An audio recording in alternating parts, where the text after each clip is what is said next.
Aunty Serena, to you and to your family, thank you very much for the beautiful welcome to country and the way in which you have engaged with the Governor General over a long period of time. I want to acknowledge that today. It's a very special day for you, for your country, but also for you individually. Thank you very much to Prime Minister for the very fine words. I also acknowledge Jodie Hayden, Your Excellencies, fellow parliamentarians. I too, as the Governor General, was gracious enough to acknowledge in her speech in the Senate chamber before, acknowledge the amazing men and women in uniform here today who form such a big part of the Governor General's role. To distinguished guests, ladies and gentlemen, one and all, the face of the Governor General may change, but the role, of course, remains the same. Today, it's our honour and our privilege to welcome a new face to a role as old as the Australian nation. Your Excellency, on behalf of the Coalition and Federal Opposition, congratulations on your swearing in as Australia's 28th Governor-General. To Mr Simeon Beckett, Your Excellency, again congratulations to you as our new Governor-General carries out her demanding public responsibilities. There will be no one more important by her side than her loving and supporting spouse. And we wish you well for the public responsibilities you assume by association. Ladies and gentlemen, before I say something about our new Governor-General and her duties to come, I pay tribute to duties done.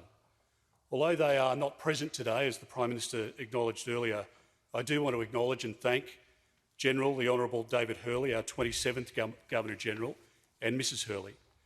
Their service has been superb. Their duties have been carried out with decorum, their conduct marked by the utmost competence and compassion. On his swearing in, our 27th Governor-General said his aim was to, and I quote, highlight to all Australians their inherent strengths, their concern for the common good, their humanity and decency, and their desire for a fair go. Both he and Mrs Hurley have done exactly that, especially as Australians face destructive bushfires, devastating floods and the demoralisation of the pandemic. Ladies and gentlemen, in October 1972, Sir Paul Hasluck, our 17th Governor-General, delivered a masterful lecture on the office he occupied.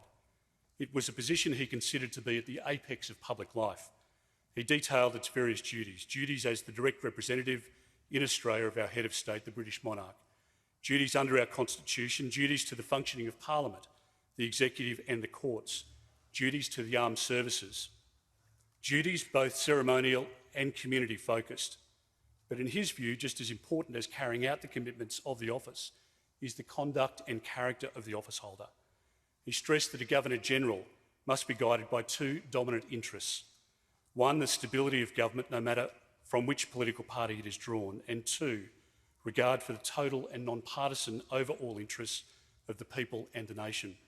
Sir Paul said that the Governor-General helps ensure that those who conduct the affairs of the nation do so strictly in accordance with the Constitution and the laws of the Commonwealth and with due regard to the public interest.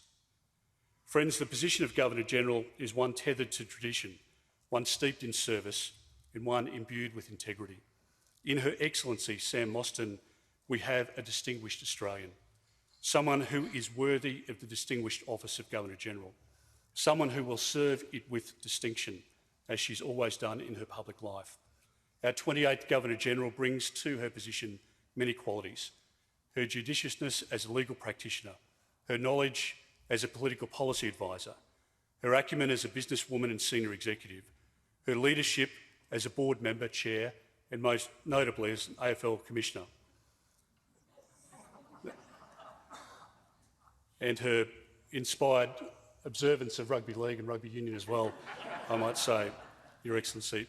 Her compassion as a campaigner for many causes, but most importantly, Her Excellency possesses a decency and humility which will see her connect with everyday Australians and dignitaries here and across the world. Your Excellency, we have every confidence that you will not only carry out your commitments as Governor-General with honour, but that your conduct and character will be befitting the honour and history of this great office. Our nation is grateful for your service to come.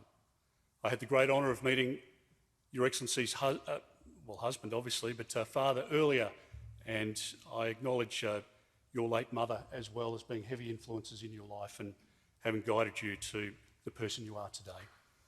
May you help unite the country through your service, and may our sovereign King Charles III be well served by you. Congratulations again on behalf of the Coalition.